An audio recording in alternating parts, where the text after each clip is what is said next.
ساری زندگی نہ سائے میں بیٹھوں گی نہ ٹھنڈا پانی پیوں گی. کہا میرے سردار گھبرا نہیں، جو مشکل کام ہے وہ میرے حوالے کر. عزادارو اللہ جانے آسمان پھٹا کیوں نہیں، قیامت آئی.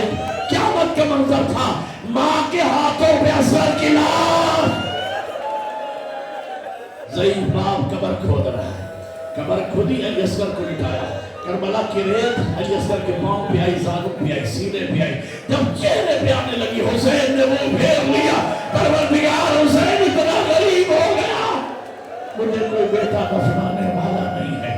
عزاداران حسین علی اصغر کو دفن کر دیا حسین نے. علامہ حسین بخت جاڑا کی روایت میں پڑھا کرتا ہوں جب بھی اس معصوم کی شہادت پڑھتا ہوں. قبلہ نے فرمایا مولا حسین نے علی اصغر کو دفن کیا، باقی کسی کو دفن نہیں کیا. علی اصغر کو دفن کیوں کیا؟ 4 وجہ لکھی، جلدی جلدی سن لیجیے. پہلی وجہ یہ لکھی، امام نے سوچا کربلا کی گرمی اکبر و عباس برداشت کر لیں گے، یہ گلستان زہرا کی ننھی گلی کربلا کی گرمی برداشت نہ کر سکیں گے. دوسری وجہ یہ لوگ میری شہادت کے بعد ہماری لاشوں پہ گھوڑے دوڑائیں گے، اکبر و عباس کا لاشا پامال ہو، اصغر پامالی سے بن جائے. تیسری وجہ یہ لکھی کہ یہ ملعون ہمارے سروں کو کاٹ کے نو کے نیزہ پہ چڑھائیں گے. اکبر و عباس کا سر نو کے نیزہ پہ بلند ہو، اصغر نو کے نیزہ پہ چڑھنے سے بن جائے. چوتھی وجہ یہ لکھی کہ 11 محرم کو جب رباب آئی نا گنج شہداء میں، سکینہ آئی نا گنج شہداء میں، بہن بھائی کا لاشا دیکھ کے مر جائے گی، اس لیے دفن کر دیا. عزادارو قیامت اس وقت آئی جب 11 محرم کو سروں کو گنا گیا. عمر صاحب کہتا ہے بچے کا سر کہاں ہے؟ ایک سپاہی کہتے ہیں خیمے کے پیچھے حسین قبر کھود رہے تھے، نشان نے قبر بٹا دیا تھا، خیمے جل چکے ہیں. یہ ملعون کہتا ہے 40 گھوڑے سوار، اب ماتم کی تیاری کر. چھوٹی اولاد والا شیعہ، اس سے بڑا مسائل نہیں ہے خدا کی قسم. اس اشرے میں عزاداران حسین 40 گھوڑے سوار گھوڑوں پہ سوار ہو گئے، زمین پہ نیزے مارتے جا رہے ہیں اور اصغر کو تلاش. ایک ملعون نے نیزہ مارا، نیزہ اٹھا، اصغر کی ننھی لاش نیزے پہ برآمد ہوئی. اس ملعون نے نیزے سے علی اصغر کو اتارا، زمین پہ لٹایا، بچی کا ٹکڑا لیا، علی اصغر کو ذبح کرنا شروع کیا. عزادار علی اصغر تیسری مرتبہ ذبح ہو گئے. جزاک اللہ، جزاک اللہ، جزاک اللہ. آخری جملہ عزادار آپ نے گریہ کیا، ہو گئی مجلس. اللہ آپ کے بچوں کو صحت و سلامتی عطا فرمائے. میرا ایک بیٹا بیمار ہے، دعا کرے. باب الحوائج کے صدقے میں اللہ میرے اس بچے کو صحت کاملہ عطا فرما دے. یقیناً آپ کی دعا 100% قبول ہے، یہ میرا تجربہ ہے میں نے جو مومنوں سے، اور اس باب الحوائج کے صدقے میں دعا مانگ رہا ہوں اللہ میرے بچے کو بھی شفا دے. عزادار آخری جملہ، جب 11 محرم کو سیدزادیاں آتی ہیں نا گنج شہداء میں، جناب لیلا پریشان، اللہ جانے میرا اکبر دفن ہوا یا نہیں، فرما پریشان میرا قاسم دفن ہوا یا نہیں، رقیہ پریشان میرا بھائی عباس دفن ہوا یا نہیں. عزادارو اگر مطمئن تھی برابر میرا لال دفن ہو گیا، لیکن اس وقت قیامت کیوں نہ آئی جب جناب لیلا نے اکبر کے سر کو دو کے نیزہ پہ، فرمان قاسم کے سر کو، اور جناب رقیہ نے عباس کے سر کو دیکھا، جگر پھٹ گیا رباب کا. کیا دیکھا علی اصغر کا نظر، نو کے نیزہ پہ بلند ہو کر اپنے بابا کی غربت اور اسلام کی زندگی کا اعلان کر رہا تھا. ماتم حسین.